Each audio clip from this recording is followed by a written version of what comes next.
L'assaillant d'Annecy. Christian, bonjour. Bonjour.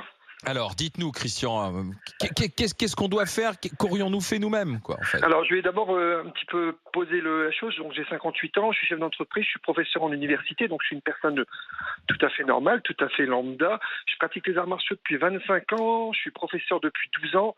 On donne des cours au sein de notre club, on donne des cours de self-défense aux dames et aux messieurs, et évidemment des cours de karaté, et je suis juge grade pour l'obtention de la ceinture noire de karaté. Donc voilà, pour vous dire un petit peu, on va dire que je sais un petit peu de quoi je parle. En cas d'agression, vous devez prendre 3 ou 4 choses en compte que vous ne saurez jamais avant de vous être fait agresser. Quand vous êtes agressé, quand vous voyez une agression, vous êtes stressé. Quand vous êtes stressé, vous sécrétez en fait 3 choses que sont l'adrénaline, la noradrénaline et le cortisol. Et en fait, vous ne savez pas comment vous allez réagir. Vous pouvez être complètement pétrifié. Vous pouvez avoir fait 25 ans de karaté, être complètement pétrifié. Donc vous ne savez pas, vous ne pouvez pas dire moi j'aurais fait ça. Non, bien sûr. Personne n'a dit d'ailleurs. De le savoir. Vous avez une deuxième chose, vous avez ce qu'on appelle l'effet tunnel. L'effet tunnel, c'est quoi? Au plus vous êtes stressé, au plus votre champ de vision se rétrécit. Donc si vous voyez si vous êtes agressé, vous voyez moins les coups venir parce que au plus vous êtes stressé, au plus forcément au moins bien vous voyez les choses, au moins vous êtes à l'aise.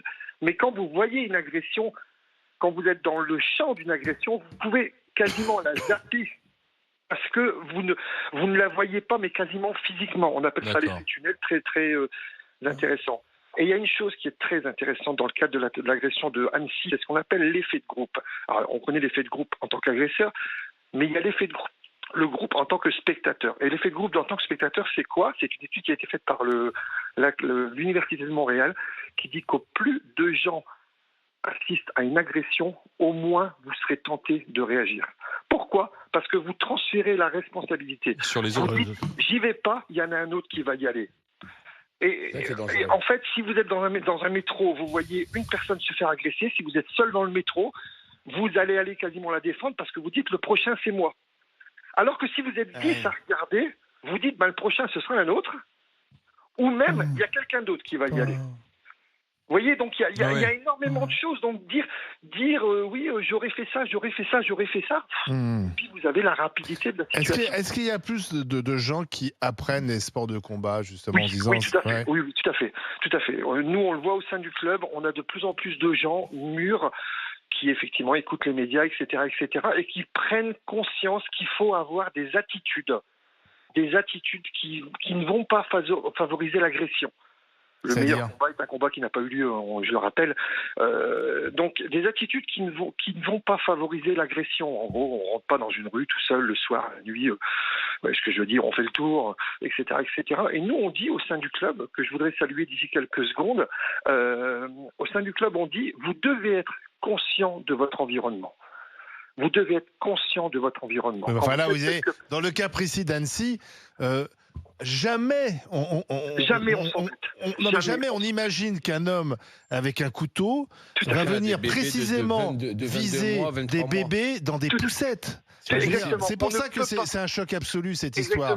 Exactement. Et là, on voit sur certaines vidéos, prenez en compte la rapidité de la situation. En plus, le bagarre, il n'y a que dans les films que ça dure 12 minutes. Ouais, c'est vrai. Une agression, ça dure quelques secondes. C'est vrai. Moi, j'ai pris des coups de rasoir. Je me suis même pas aperçu que j'avais pris des coups de rasoir. Je m'en suis aperçu après. Première chose, c'est-à-dire quand ça s'est mis à saigner, l'adrénaline a fait son travail. Première chose, mais ça a duré 27 secondes pour faire des mots, quoi. Donc, vous devez prendre tout ça et donc dire qu'est-ce que j'aurais fait. Vous ne savez pas. Par contre, vous préparez effectivement, envisagez que vous êtes dans un endroit où c'est chaud, effectivement, être conscient de son environnement, effectivement, là on parle d'enfants, etc., etc. Qu'est-ce que vous faites? Les gardiens se trouvent à 50 mètres de vous, qu'est-ce que vous faites?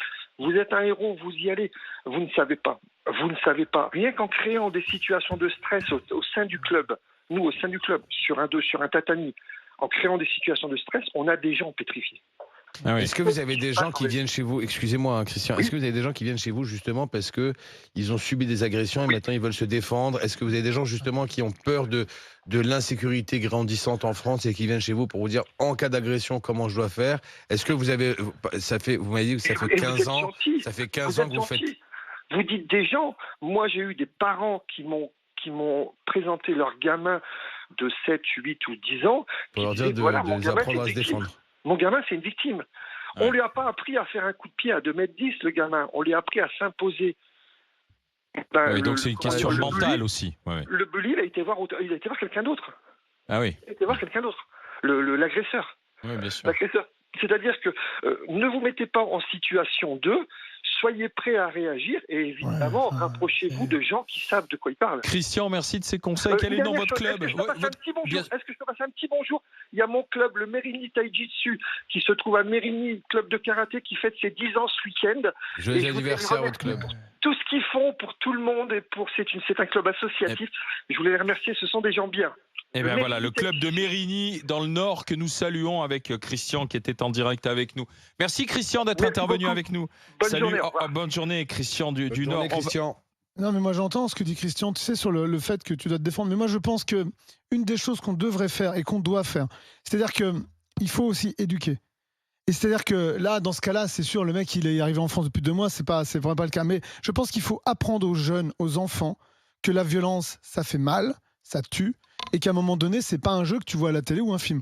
Moi, je vois, depuis que moi je vais dans des écoles, que des amis vont dans des écoles et tout, tu conscientises les enfants sur le fait que ce que tu vas voir à la télé, qui peut être que des images de loin et tout, quand ça arrive dans la vraie vie, bah c'est pas pareil. Moi, j'ai des potes qui vont dans les écoles et tout, et qui des fois font voir leurs cicatrices. Ils ont des impacts de balles en eux, quoi. Ils ont pris des coups de Kalachnikov. Ils font voir et dire, tiens, tu vois, c'est ça.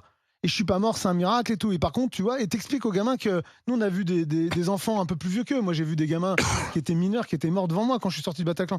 Tu leur dis tout ça. Et à un moment donné, ça les conscientise parce que moi, je peux pas croire que des enfants. Tu vois, aujourd'hui, t'apprends quand même que t'as un mec à Marseille de 16 ans qui est tueur à gage. Donc, moi, je peux pas dire que les enfants sont nés comme ça, ou qu'à un moment donné, le monde est méchant et machin, et que la violence. Non, je pense qu'il faut éduquer d'entrée de jeu, aller dire aux jeunes, écoute, mon gars, ce que tu vois comme la violence qui peut être un jeu à la télé ou ailleurs, eh ben non, ça fait ça comme conséquence, et les conséquences sont très graves. Et donc, je pense qu'il faut montrer ça. Bertrand, bonjour. Oui, bonjour. Témoignage, Bertrand. Qu'aurions-nous fait nous-mêmes si nous avions été sur place, quoi, en fait? Alors là, je crois que ça dépend de ce que chacun ressent, comme les précédents l'ont dit. Excusez-moi. Alors, je suis très ému de passer là au GG. Donc, je vous suis régulièrement et ça me fait vraiment plaisir. Alors, content de vous avoir Bertrand. Avec nous. Allez-y, Bertrand. Alors, revenons justement à l'incident d'hier. C'est très très marquant et c'est révélateur justement de ce qui se passe en société. La société, elle n'est pas violente, c'est les individus qui sont violents.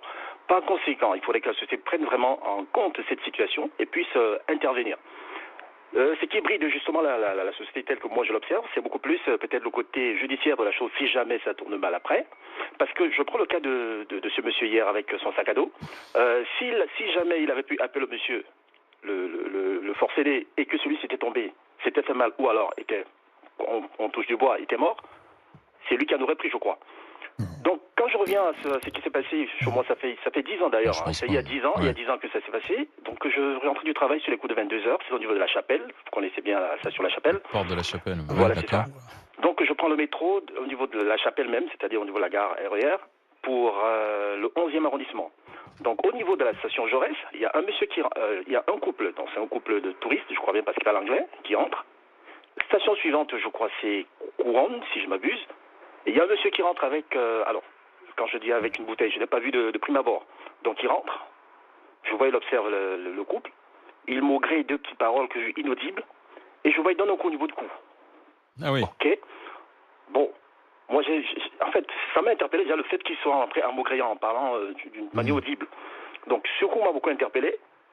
Puis, j'ai regardé son bras. Une fois qu'il a fait le premier coup, je me rends donc compte qu'il a un tesson de bouteille. Vous savez, les têtes de bouteille, une fois qu'elles sont cassées, les têtes de bouteille prises comme poignard. Oui.